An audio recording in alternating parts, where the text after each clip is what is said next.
In the bustling heart of New York City, where skyscrapers pierce the clouds like ambitious dreams and the streets pulse with the rhythm of endless ambition, a tale unfolds that defies the boundaries of fate and fortune. Imagine this. A young woman scraping by on ramen noodles and library all-nighters crosses paths with a ragged beggar on a rain-soaked corner. But what if that beggar harbors a secret empire of wealth, hidden behind layers of tattered cloth and feigned despair? Buckle up, because this isn't just a story, it's a whirlwind of deception, desire, and destiny. Watch how a poor student won the heart of a billionaire who disguised himself as a beggar. Elara Thompson had always believed that life was a series of calculated risks, much like the equations she wrestled with in her quantum physics lectures at Columbia University. At 22, she was the epitome of quiet determination, orphaned young, funding her education through a patchwork of scholarships, part-time gigs at a dingy coffee shop, and sheer willpower. Her days blurred into nights in the cramped studio apartment she shared with two roommates, where the scent of instant coffee mingled with the faint mustiness of secondhand textbooks. Elara's world was small, defined by the glow of her laptop screen and the distant hum of the subway, but her mind soared through galaxies of possibility. She dreamed not of riches, but of unraveling the universe's mysteries, one particle at a time. It was on one of those unforgiving autumn evenings, when the wind whipped through the avenues like a scorned lover, that Elara's routine shattered. Rushing from her evening shift, her backpack slung over one shoulder and a lukewarm latte clutched in her hand, she nearly tripped over a figure huddled against the graffiti-streaked wall of a forgotten alley near Times Square. He was a beggar, or so he appeared, disheveled hair matted by the drizzle, clothes patched and frayed, his sign scrawled in faded marker reading, "Down on luck, any help appreciated." His eyes, though, those piercing blue orbs, held a depth that caught her off guard, like a storm brewing beneath a calm sea. "Sorry," Elara muttered, steadying herself as she sidestepped him. But something in his gaze pulled her back. Perhaps it was the way he didn't beg aggressively like so many others in the city. Instead, he sat with a quiet dignity, sketching intricate patterns on a crumpled napkin with a stubby pencil. Curiosity, her eternal vice, won out. She paused, fishing a crumpled dollar from her pocket, the last of her tips for the night, and dropped it into his weathered cup. "Thank you," he said, his voice surprisingly smooth, laced with an accent she couldn't quite place. "European, perhaps? British refinement polished by years abroad? Most people don't even see me." Elara tilted her head, raindrops tracing cold paths down her cheeks. "Everyone deserves to be seen," she replied softly, her words carrying the weight of her own invisible struggles. It was a simple exchange, but in that moment a spark ignited. She hurried on, chalking it up to fleeting kindness, but the next day he was there again, and the day after that. His name, he told her on the third encounter, was Alexander Voss. "Alex," he insisted with a wry smile that revealed perfectly straight teeth, an oddity for someone supposedly living on the streets. He claimed to be a former artist, fallen on hard times after a string of bad investments and a broken heart. Elara, ever the skeptic, found his stories captivating. Tales of Parisian ateliers, midnight sketches in Rome, and a life once filled with color now reduced to grayscale survival. She began stopping by daily, sharing bits of her world. The frustration of a failed experiment in the lab, the thrill of a breakthrough in her research on dark matter. In return, Alex offered wisdom wrapped in humility, quoting philosophers like Nietzsche and poets like Rilke with effortless grace. Little did she know, Alex was no ordinary drifter. In the shadowed penthouses of Manhattan's elite, he was known as Alexander Voss Arrington, the enigmatic billionaire heir to a tech conglomerate that revolutionized AI and quantum computing. Worth billions, he had grown weary of the gilded cage, sycophants' boardroom betrayals, and relationships built on balance sheets rather than beats of the heart. Disguising himself as a beggar was his audacious experiment, to strip away the veneer of wealth and see if genuine connection could exist in a world obsessed with status. For months, he had observed the city's underbelly, but Elara was the first to treat him as more than a shadow. As weeks turned into a tentative friendship, Ilara found herself drawn deeper into his orbit. One crisp morning, she arrived with a sketchbook she'd impulse bought from a thrift store. "You mentioned you used to draw," she said, handing it over with a shy grin. "Maybe it's time to start again." Alex's fingers trembled slightly as he accepted it, not from cold, but from the raw authenticity of her gesture. No one in his real life had ever given him something so simple, so meaningful. That night, under the guise of his beggar persona, he sketched her portrait from memory. Her wide eyes reflecting starlight, her determined jawline a testament to resilience. But as he stared at the drawing in his luxurious hidden loft, doubt crept in. How long could he maintain this charade before the truth unraveled everything? Their conversations grew intimate, laced with unspoken tension. Ilara confided in him about her fears of failing her degree, of never escaping the cycle of poverty that had claimed her parents. Alex, in turn, shared veiled truths about his own isolation, the loneliness of a life where trust was a commodity. One evening, as snow began to dust the streets like forgotten confetti, he reached out and brushed a stray flake from her hair. The touch lingered, electric, sending shivers through both of them that had nothing to do with the winter chill. "Ilara," he whispered, his voice cracking with the weight of his secret, "there's something I need to tell you."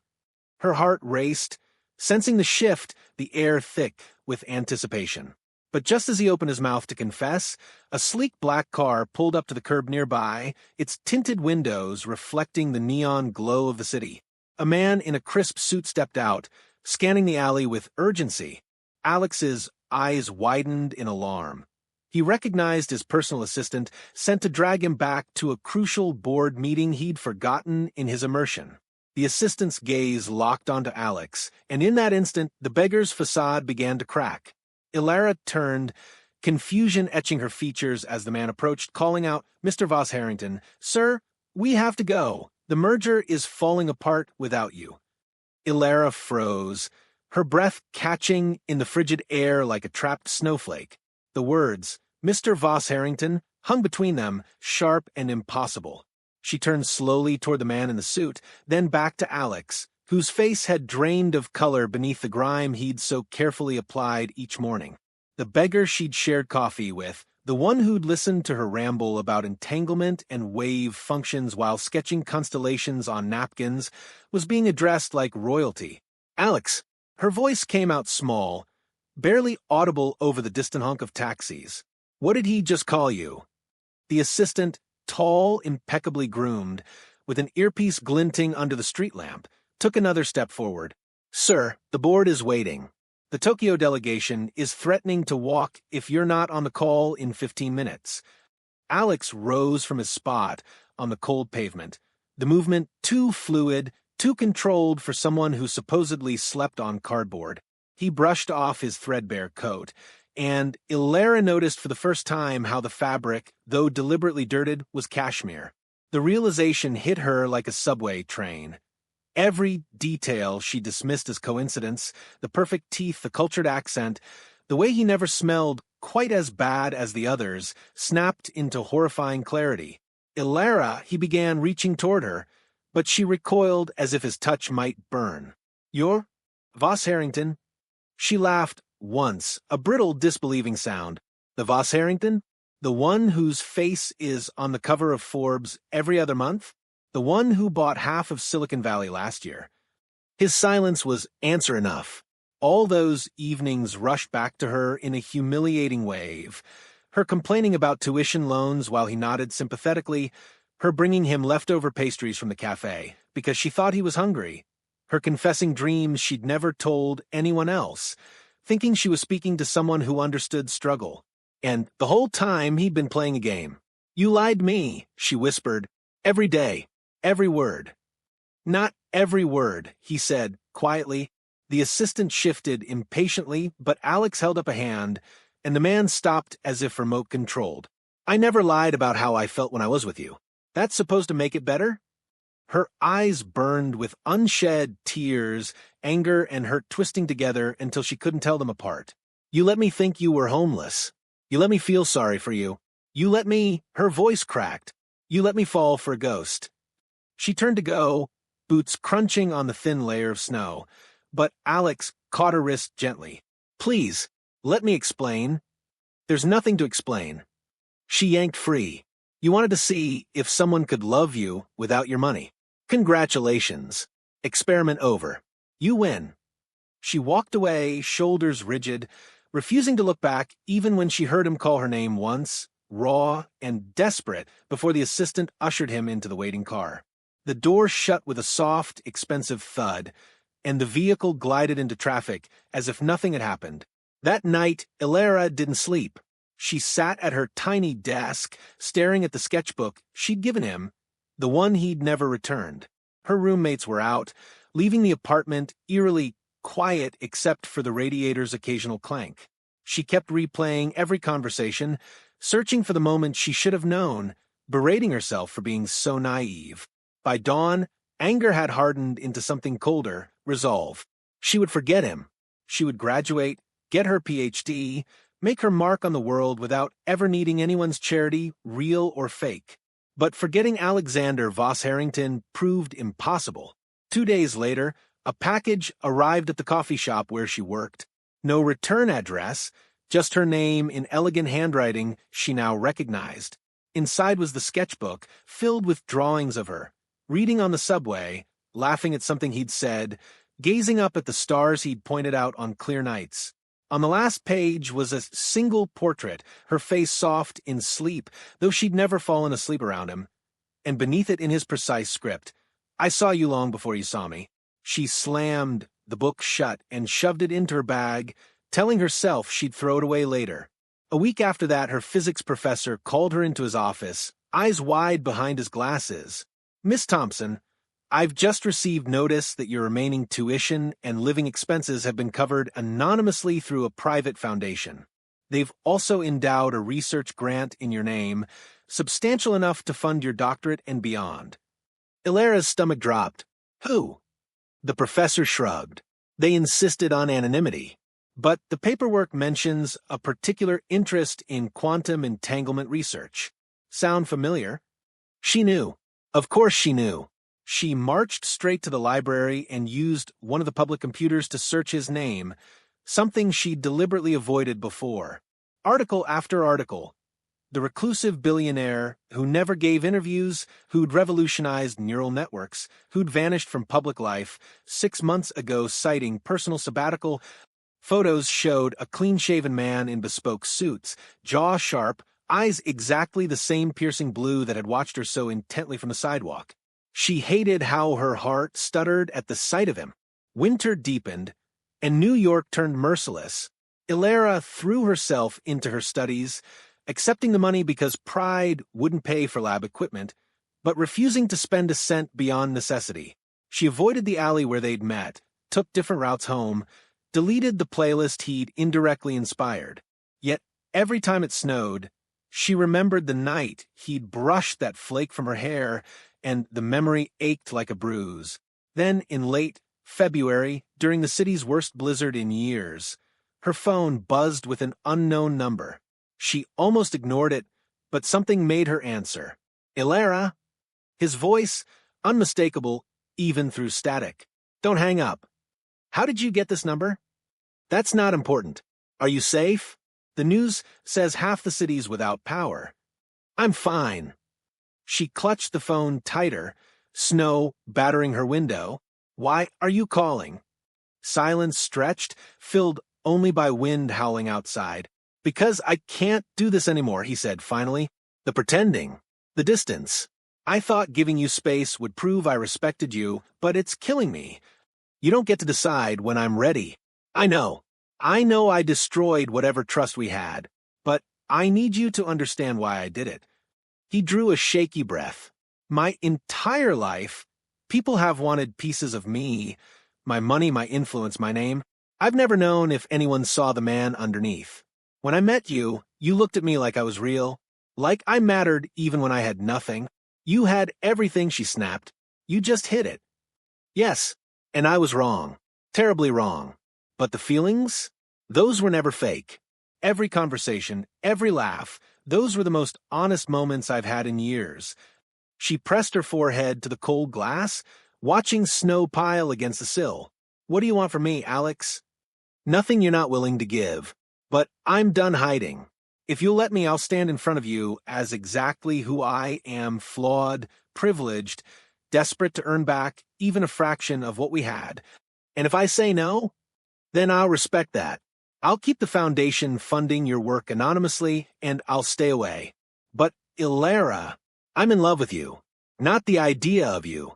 You, the woman who argues with me about Schrodinger's cat, who gives her last dollar to strangers, who sees beauty in equations and kindness in broken people.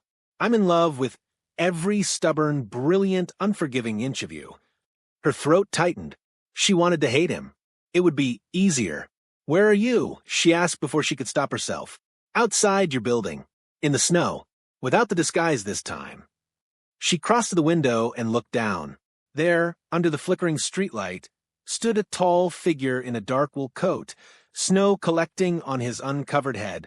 He looked up as if sensing her, and even from 5 stories above, she saw the hope and fear at war on his face. Ilara, he said into the phone, voice soft, I'll stay here all night, if that's what it takes. Or, I'll leave the second you tell me to. Your choice. Snow continued to fall, blanketing the city in hushed white.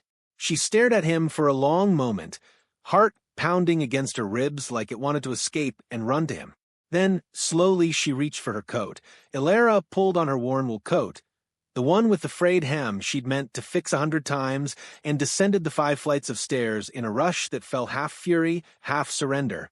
The blizzard howled through the cracked lobby door as she pushed it open, snow swirling in like an uninvited guest.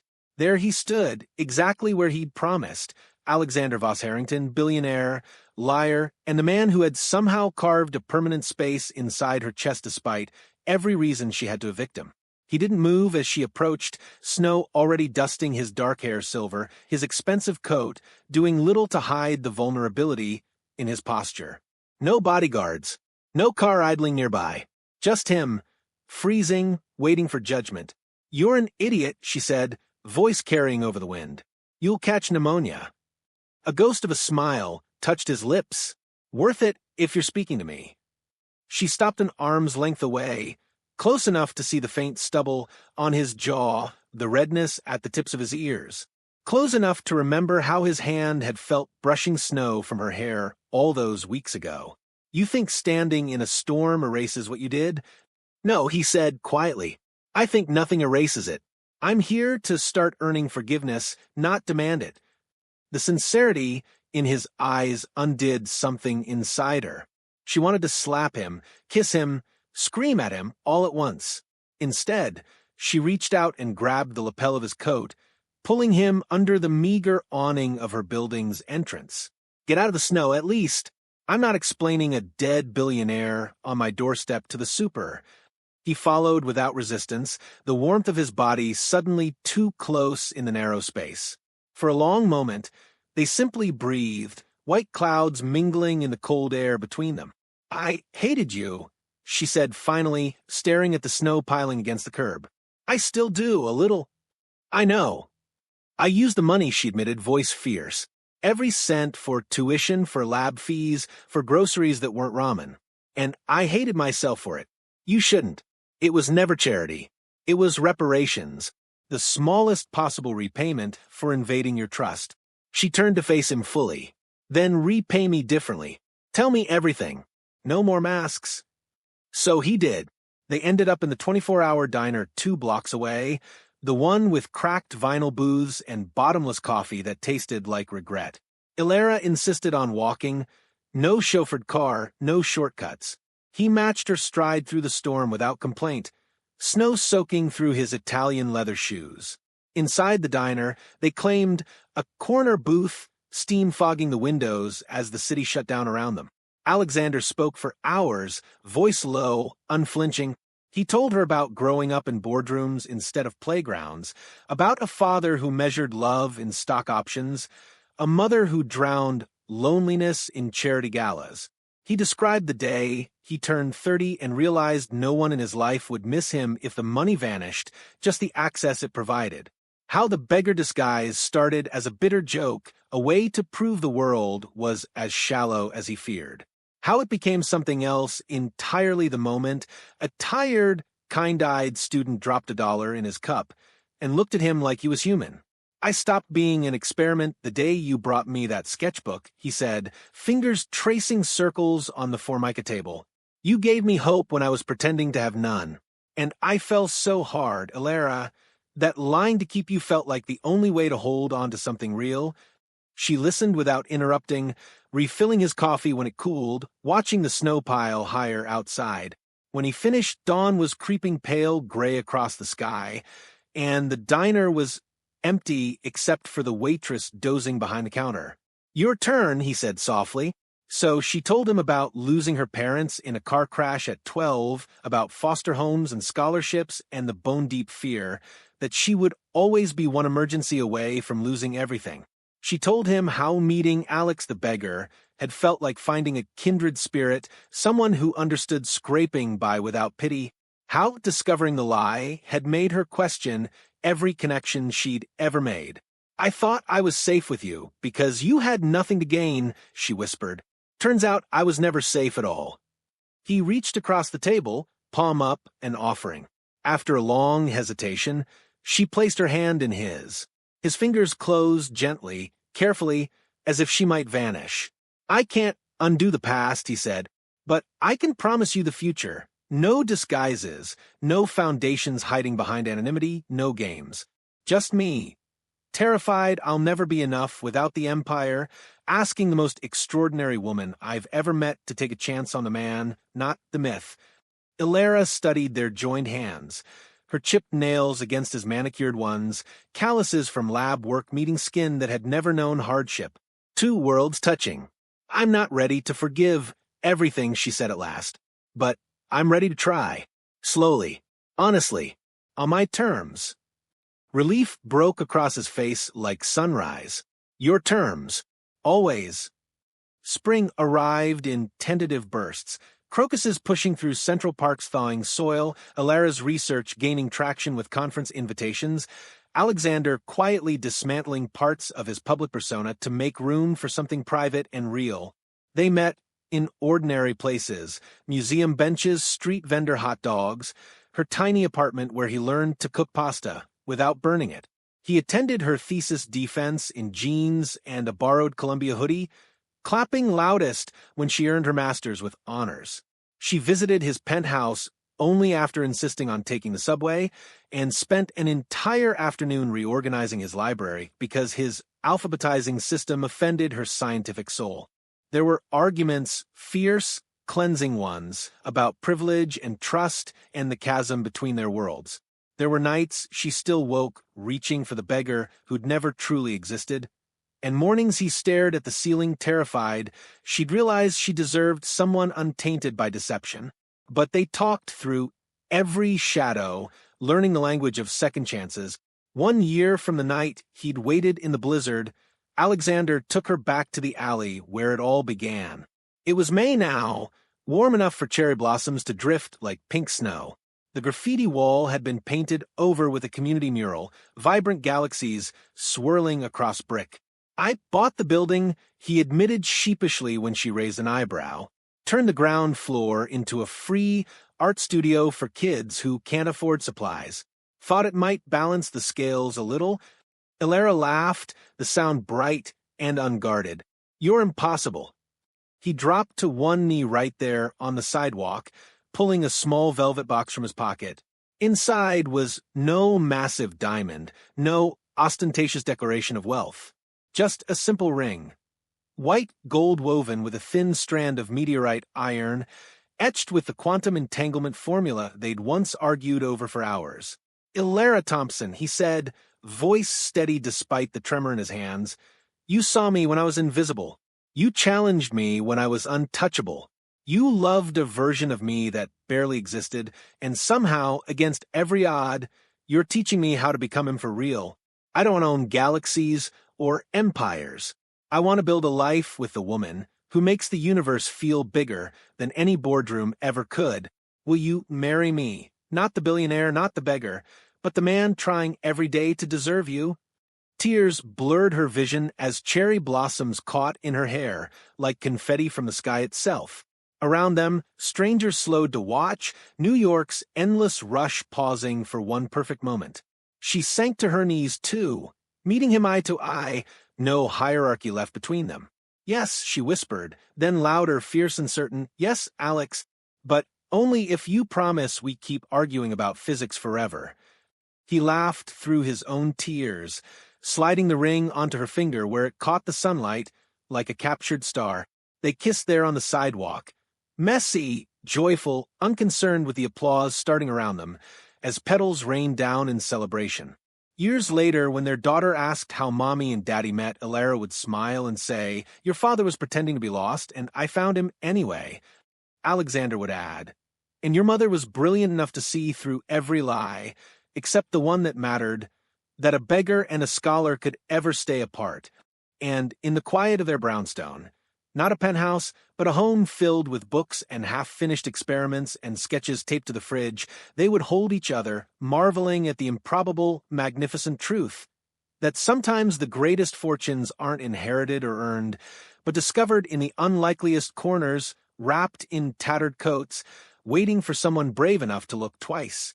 Because in a city of 8 million stories, there's became the one people whispered about, the poor student who didn't just win a billionaire's heart, but taught it how to beat for something real. And they lived, not perfectly, but fiercely, wonderfully ever after.